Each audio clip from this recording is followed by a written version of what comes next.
Hey you guys, it's Peter and welcome to my channel, Peterisms, where I tell stories of my life and just little things that I have learned as I have grown into the person that I am today.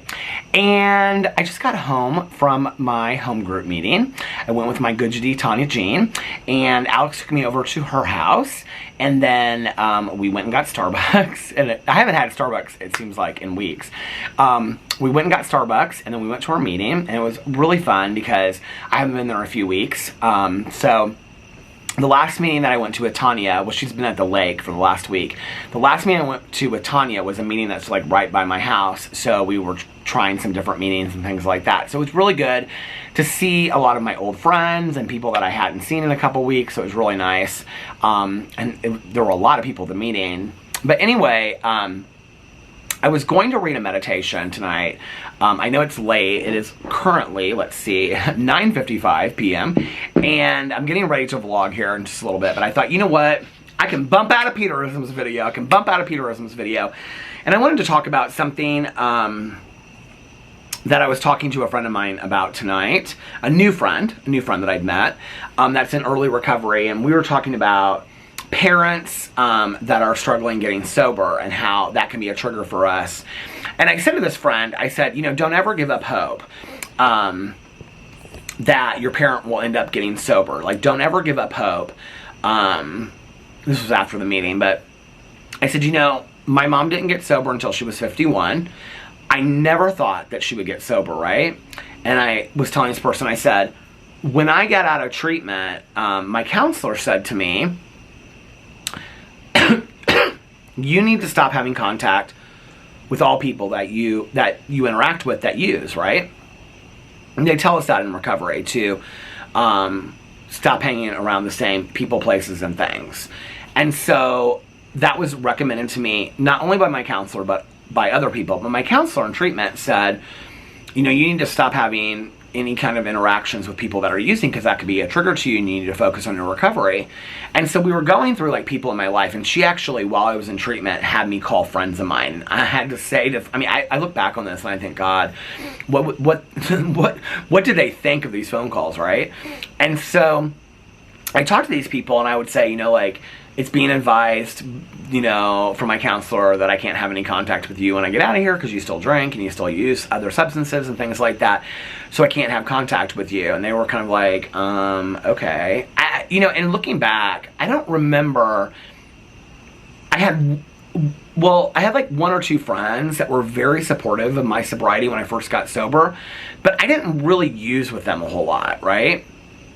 And one of them was the person that picked me up from treatment, and I'm so entirely grateful for her. And she and I had a falling out a few years later, and then made up a few years ago, actually. But anyway, but most of the people that I was using with were using to the same level that I was. So when I think that I thought there was going to be like this profound moment where they would say, you know, well, I won't use anymore if since you're not going to use. But that wasn't really the conversation, and I think that I was also concerned that I was going to ruin their good time. I wasn't really thinking about the relationship. And the truth is, and I know that this is not something that everybody experiences. I think, you know, I was also at the time 22 and a half. But most of those relationships or friendships that I had at that time were not, you know, lifetime relationships or friendships. They were, you know, I talk about friendships or relationships being for a reason, a season, or a lifetime. I think they were either reason relationships that I had where I learned something from that relationship, or they were season relationships. They were seasonal to my use. And when I stopped going out and I stopped interacting with them, the friendship faded away. I can remember at that time, like, one of the things that was so frustrating to me was that many of my friends continued to use on the same level that I did. I had one friend of mine that she got sober about, I mean, we weren't even really that close, but we interacted in the same circle. She got sober about 2 years after I did, in a different program, and she's still sober today. But other than that, I, to this day, don't really know that many people from the people that I hung out with before I got sober that are sober. And And it was hard. I can remember thinking to myself, like, I wish they would learn from my lesson. Oh, Tiny Jean's home. She just texted me. She said, home. So anyway, I think that, you know, that was hard for me because I wanted people to learn from what I had gone through, but they kept on using and drinking and things like that. Now, some of my friends got out of that whole scene and went and got their master's degrees and got jobs, and for them, it was that they were just abusing a substance for a period of time. Like, they're not like that today. But I also had other friends of mine that died from addiction, from the disease of addiction, and I believe that they were probably addicts or alcoholics. I have friends of mine that, you know, became consumed with other things and whatnot. But at that time, my counselor said, we were going through this list, and she said, where's your mom, or something like that on the list. And I said, well, you can't really mean my mom, right? She said, yeah, you need to stop having interactions with all people that are using because they're going to be triggers for you. And I said, but I never drank with my mom. Like, you know, that it wasn't like we sat down and got drunk together. And she goes, so does your mom, whenever she's drunk, does it upset you? And I said, oh yeah, absolutely. She said, so if you're talking to her on the phone or you see her in person and she's drunk and it bothers you, could that be a trigger for you wanting to drink or wanting to mute your feelings or emotions? And I said, yeah, absolutely could. And so she said, that's the reason why you need to distance yourself from your mom. And that was really difficult for me to do because my mom and I were so close, right? And I remember calling my mom on the phone, and I said, you know, Mom, I'm told that I can't, you know, continue to hang out with people that are using.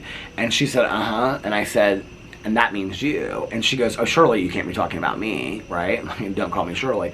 But she said, surely you're not talking about me. And I said, yeah, Mom, I'm being advised by my counselor that I can't continue to have contact with you if you're going to continue to use. And she was heartbroken about it, right? My mother lived to be a mother. And she was an only child mother. And I was such a huge part of her life, right? I think those months, and it was from when I got out in January and then until she got sober in June, that I really didn't have a lot of interaction with her. I think I saw her on a few occasions and I talked to her on the phone and, you know, kept in touch a few times. It wasn't like I ceased all communication. We would talk and catch up and things like that, but it was nothing like before. And it was really difficult for my mom. It was really difficult for me, you know? But I have to say that I never believed that my mom would get sober. So I thought at the time, like, you have to do this for self-preservation. And if you can stay sober long enough, then you'll be able to learn how to deal with your mom, is what I thought. So maybe this distance is good for you and your sobriety, number one. Number two, what was my number two that I was going to say? So that was, you know, the one thing that I thought. Number two was that by the last time that I went through treatment, I think I was scared enough of going back out and using them. It wasn't like it was my first time at the rodeo. I had done it several times, right?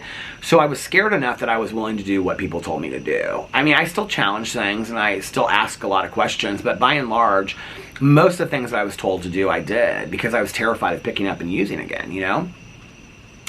And so I did, and it was really difficult for me, and I know it was really difficult for my mom because we talked about it later. And then my mom got sober on June 2nd. She was 51 and a half years old. I never thought that my mom would get sober, and my setting that boundary, which was never really to teach her a lesson, it was for self-preservation in my recovery. My setting that boundary and not having interaction with her had absolutely nothing to do with her getting sober. My mom got sober because my Uncle Dave, Caroline's dad, had a massive heart attack and had to have quadruple bypass surgery. And because of that, because she was so close with him, my mom came to this recollection that, and she had gone to meetings before. In fact, when she passed, I found all of her coins in this place that she kept them. And I ended up donating them to, I kept a few that were special to me, but I ended up donating them to another woman in recovery to give them to other, that has been sober for quite some time, to give them to her sponsees, because my mom would have wanted them to continue to have meaning, right? But I found a lot of start over tokens, more than I ever had any idea. And a start over token is like if you're in recovery and you go back out and you come back in, they'll say, does anybody need a start over token? My mom had a lot of start over tokens, and I was kind of surprised, you know, that she had gone to meetings and gone back out and started drinking again and gone to meetings, and, you know, so she had a lot of start over tokens. And not after June 2nd of 1995. She never got another starter token. That was her sobriety date that she had for the rest of her life. But before that, it wasn't my mom's first time going to meetings. It wasn't my mom's first time learning about recovery or, 12-step meetings and things like that. But she didn't get sober because of me. She got sober because my uncle had this heart attack and this quadruple bypass surgery. He was a heart patient his entire life. He lived another 30 years or something like that, right? Or I guess it would have been another, he passed away like 2 years ago, so 25, 26 years he lived. And my mom, what she shared with me was that the reason why she was getting sober was she didn't care if she lived another day, another year, another 10 years, that she wanted the quality of her life to improve and she wanted it to change. And for her to do that, because she was so scared of my uncle almost passing away, that for her to do that, she had to eliminate alcohol for her life. From her life. And so that's why she got very active in a 12-step program, started working steps. She never went to treatment. She always said she wished she had gone to treatment because she felt like she missed out on groups and things like that. I don't even know if for the first 5 to 10 years of our sobriety together that I would share in meetings that, my mom and I were both sober. We kept our programs completely separate. We went to different meetings, things like that. I never even heard my mom's lead because we said we would never go hear each other's leads. It was important for us to keep our programs of recovery completely separate. But I would say to people, and people knew my mom, other meetings, they'd say, oh, I go to your mom's meeting this night, whatever, they knew my mom. My mom was very active in recovery. And by the literature and by the steps and things like that. And we talked a lot. We shared the language of recovery. And I would say in meetings and things like that, oh, my mom's sober too, and blah, blah, blah, whatever. And people would say, oh, who's your mom? And I'd say what her name was. And then they would say, oh, oh, I know your mom. I go to her meeting, like I said, and whatever, right? But I don't know that I really realized, what a big deal it was. Maybe not 10 years, 5 years I think is about probably around that. I'm just throwing out some numbers, but probably around 5 or 6 years that I was like, this is a big deal. This is a family disease and my mom and I are both sober and that's a miracle. And I was just so proud of that, right? That I was able to share recovery with my mom. And that was, 13 years and 11 months that I got with my mom in recovery that I never would have had if she not gotten sober or if I had not gotten sober, And I'm so proud of that, and that we were able to have that sober relationship and an adult relationship where I stopped having to be the parent and she was the child, and I got to be the child and she was the parent, And everything changed because of that sobriety. But what I want to say is that I never thought my mom would get sober. I have friends of mine today that are 60, 70, 80 years old that are getting sober for the first time, that have never come to meetings before or never gone to treatment, and they're getting sober at 60, 70, or 80 years old. Don't ever give up hope that your friend or your spouse or your family member out there or your brother or sister or child or neighbor or, parent or grandparent might get sober. Because they might. You don't know, If the seed has been planted and they know about recovery, and that's really all our job is to carry the message, and to let other people know that there are people out there getting sober. If they know that, then they have a chance. They have an opportunity to stay sober, but don't ever give up hope. I think I had gotten to the point that I gave up hope that my mom would ever get sober, and then she did, The greatest miracle of all happened, and my mom got sober, and we were able to have this amazing life. We said everything we needed to say to each other. We got to share a lot of great experiences with each other, and we would never have had that if each of us got sober. So I just want to share that because I was sharing this with this friend of mine tonight, to not ever give up hope, because you don't know. You have no idea what tomorrow brings. Tomorrow might just bring that miracle you've been hoping for all along. And not just in sobriety, not just in addiction, not just in all that, but, in mental health and physical health and all different areas. A miracle might come tomorrow. It just might. So never give up hope. I love you guys. I'll see you tomorrow. Bye.